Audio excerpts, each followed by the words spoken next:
안녕하세요. 시설관리와 전기 실무에 대해 알려드리는 현직 전기안전관리자 시설연구소입니다. 오늘은 많은 분들이 중요하게 생각하시는 주제, 바로 시설관리 회사를 고를 때 무엇을 봐야 하는가에 대한 얘기를 해보겠습니다. 시설관리에서 이직을 몇 번 해보면 각자 나름 중요하게 생각하는 기준들이 생기게 되지만, 이제 시설에 진입하려고 하거나 이직 경험이 많지 않은 분들은 이 부분에 대해서 고민이 많을 것입니다. 보통 가장 먼저 떠올리는 기준들이 있습니다. 첫째, 출퇴근 거리. 둘째, 연봉. 셋째, 근무 패턴입니다. 근무 패턴은 주간이냐, 교대냐, 교대면 교대 근무 스케줄은 어떻게 되느냐 하는 것입니다. 물론 출퇴근 거리, 연봉, 근무 패턴, 이 세 가지 모두 중요합니다. 매일 다녀야 하는데 거리가 멀면 힘들고 연봉이 낮아도 근무 패턴이 별로여도 좋지 않습니다. 하지만 알아야 하는 부분은 출퇴근 거리, 연봉, 근무 패턴이 완벽해도 입사 후 얼마 못 가 퇴사를 고민하게 되는 곳이 있다는 것입니다. 왜 그럴까요? 오늘은 그 근본적인 이유에 대해 짚어보도록 하겠습니다. 먼저 앞서 말한 세 가지 기본 조건을 간단히 정리해 보겠습니다. 거리, 연봉, 근무 패턴, 이 세 가지는 회사를 고르는 최소한의 필터링 과정입니다. 첫째, 거리입니다. 거리는 사람마다 다르지만 왕복 2시간이 넘어가면 일단 삶의 질이 떨어지기 시작합니다. 시설은 근무 환경이 사실 거기서 거기인 경우가 많은데, 거리가 멀면 얼마 다니지 못해서 중간에 이직 자리를 알아보게 될 가능성이 많습니다. 둘째, 연봉입니다. 시설관리의 연봉은 업계 평균 수치 같은 것이 있습니다. 먼저는 내가 가진 자격증에 비해 혹은 경력과 실력에 비해 급여가 터무니없이 낮은 곳은 이유가 있을 확률이 높습니다. 이런 곳을 선호하는 경우라면 모르겠지만, 급여가 평균보다 너무 낮은 곳은 피하는 것이 좋을 수 있습니다. 일반적으로 급여가 업계 평균보다 낮으면 일이 별로 없는 곳이겠거니라고 생각하기 쉬운데, 꼭 그렇지도 않은 것이 이 시설판의 현실입니다. 셋째, 근무 패턴입니다. 시설 일을 하는 사람들 대부분은 저녁과 주말에 쉴 수 있는 주간 근무를 선호합니다. 그런데 주간 근무는 일반적으로 교대 근무보다 급여가 낮습니다. 아파트같이 직급이 나눠져 있는 곳은 다르지만 같은 직급이라면 주간보다 교대 근무자의 급여가 더 높습니다. 야간 수당이 붙기 때문입니다. 이거 사실 정답이 있는 영역은 아니고 개인의 선호도에 따라 선택하면 되는 부분입니다.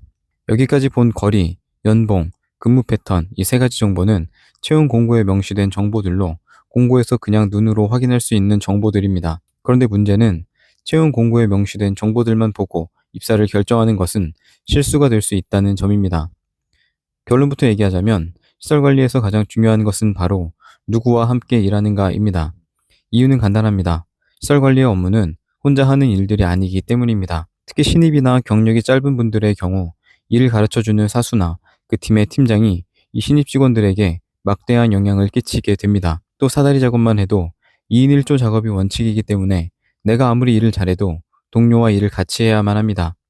채용 공고를 보고 거리와 연봉, 근무 패턴이 모두 마음에 들어서 입사했는데 궁금한 것을 물어보면 알아서 해라라는 답이 돌아온다거나, 작은 실수를 해도 막말을 퍼부는 상사나 동료가 있다면 회사 생활은 괴로워집니다. 또 일이 터져도 나 몰라라 도망을 가거나 텃세를 부리며 일을 떠넘기는 직원을 만난다면 그것은 순식간에 가기 싫은 직장이 되어버립니다. 반면에 좋은 사람들로 구성된 좋은 팀도 있습니다. 좋은 팀은 첫째, 알려주려는 사람이 있습니다. 자신이 아는 것을 알려주는데 인색하지 않습니다. 후임자의 성장을 돕고 앞길을 가로막으려 하지 않습니다. 둘째, 최소한의 상식과 예의를 갖춘 사람들이 있습니다. 동료들의 사정을 헤아리는 사람들이 있고 사무실의 분위기가 밝습니다. 이런 좋은 팀원들이 있는 곳은 연봉이 조금 낮아도 거리가 조금 멀어도 오래 다닐 수 있습니다. 사람을 확인할 수 있는 방법은 면접뿐인데 면접만으로 어떻게 알 수 있냐라고 생각할 수 있습니다. 물론 면접 한 번으로 회사 구성원들의 분위기를 다 파악하기는 어렵습니다. 그런데 최소한 가지 말아야 하는 곳을 걸을 수는 있습니다. 면접은 면접관이 면접자를 확인하는 자리이기도 하지만 면접자가 회사를 파악하는 자리이기도 합니다. 첫째, 면접 과정 그 자체를 봐야 합니다. 면접관은 보통 그 팀의 관리자입니다. 면접관의 태도가 그 팀의 분위기를 대변할 수 있습니다. 면접자를 존중하는지, 질문에 성심성의껏 답하는지, 무례한 태도를 보이진 않는지, 이런 것들을 면접을 통해 볼 수 있습니다. 면접관은 보통 나의 상사가 될 사람이기 때문에 첫인상을 꼼꼼히 보는 것이 중요합니다. 저는 지금 있는 회사에 올 때 궁금한 부분 몇 가지를 문자 메시지로 질문했었는데, 채용 담당자가 굉장히 성심성의껏 저에게 세세히 답변을 해줬었습니다. 둘째, 질문을 해야 합니다. 팀은 몇 명으로 구성되어 있고 구성원의 연령대는 어떻게 되는지, 팀의 전반적인 분위기는 어떤지를 물어봐야 합니다.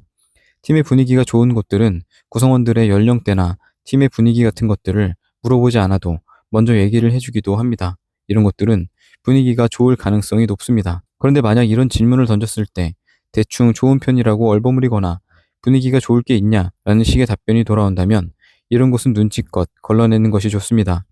정리를 해보겠습니다. 시설관리 회사를 고를 때 거리, 연봉, 근무 패턴을 보는 것은 기본입니다. 하지만 그것만 봐서는 안 됩니다. 중요한 것은 어떤 사람들과 일하느냐입니다. 좋은 동료와 상사는 나를 편안하게 해주고 전문가로 성장시켜줄 것입니다. 최악의 동료와 상사는 내가 내 발로 회사를 걸어나가게 만들 것입니다. 좋은 회사를 고르는 가장 좋은 방법은 최대한 많은 채용 공고를 찾아보고 최대한 많이 면접을 보는 것입니다. 표본이 많으면 많을수록 좋습니다. 불러주는 곳이 없다면 어디든 일단 들어가서 경력을 쌓아야 하지만 그게 아니라면 손품과 발품을 많이 파는 사람이 좋은 곳에 들어가게 될 확률도 높습니다. 오늘 영상이 도움이 되셨다면 구독과 좋아요 부탁드립니다. 감사합니다.